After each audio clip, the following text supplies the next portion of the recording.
the ice and in life, someone or something is always in the way, just as you're racing toward the goal.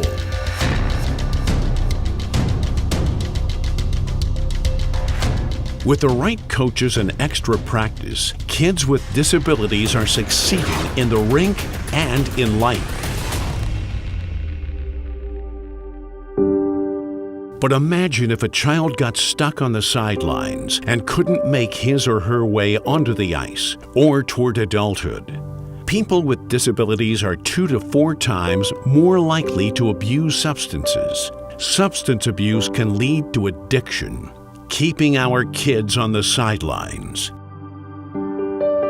This is Patty's story about her son Stephen and his struggle with autism and substance abuse. I did not even know that Stephen was on opiates. Stephen's father is a physician, and I went to graduate school as well. Stephen really didn't want for anything when he was growing up. He had a wonderful sense of humor. One of his things that he wasn't so good at was reading social skills.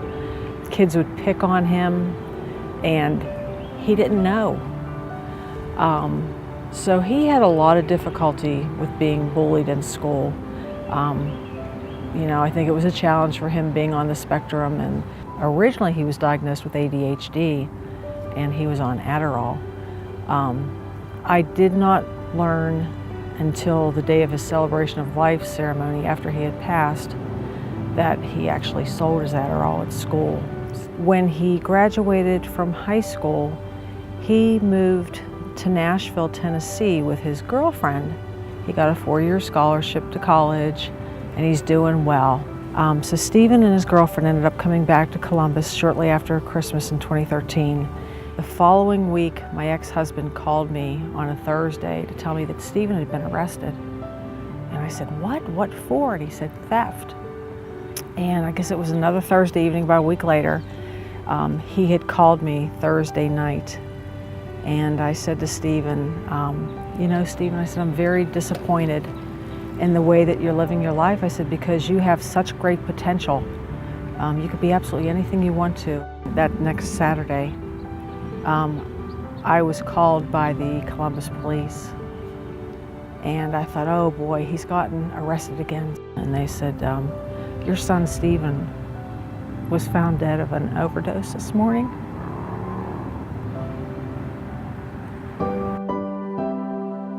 We need to make sure that this never happens again, and we can do this through prevention, we can do this through education, we can do this through Stop to Live. LifeTown's Realistic Village provides a supportive environment to develop life skills that support independence. The Huntington Bank, Right Rug Movie Theater, Big Lots Art Studio, and the Diamond Hill Library are just some of the venues where K-12 students learn about time management, financial literacy, and how to compete for jobs. It's inside the medical center where students encounter the Stop to Live curriculum. Volunteers role-playing as dentists and doctors engage with students using a superhero-themed, hands-on, ability-based approach.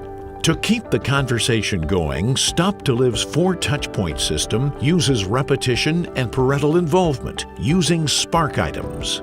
Spark item is meant to go home with them and rise to the top of the book bag so that they can share with their parents or whomever is in the household what they did that day and what they're learning. And because parental involvement is critical with prevention.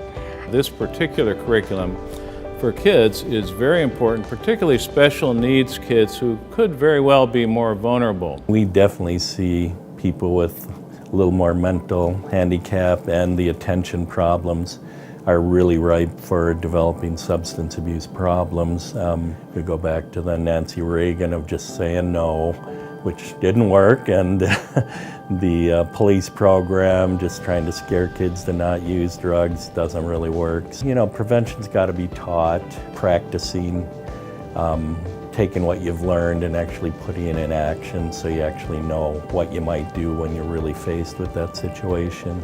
In 2017, Ohio spent more than $1 billion related to addiction. The most meaningful thing that we can do to prevent the initiation of further drug use and further tragedy is to focus on prevention in a more robust way. To my knowledge, LifeTown's program is the only one of its type of which I'm aware in the nation. I love it. I think Stop to Live should go national. I think your program is incredibly well done. I think it's very unique. I think your materials for students are interactive and hands-on. They promote good decision making. The Stop to Live program is absolutely amazing. It is such a wonderful opportunity for kids who get to participate in that program. I wish that Stephen would have had the opportunity to participate in that kind of a program. Stop to Live is available nationwide. Like us on Facebook or visit stoptolive.org or lifetowncolumbus.org.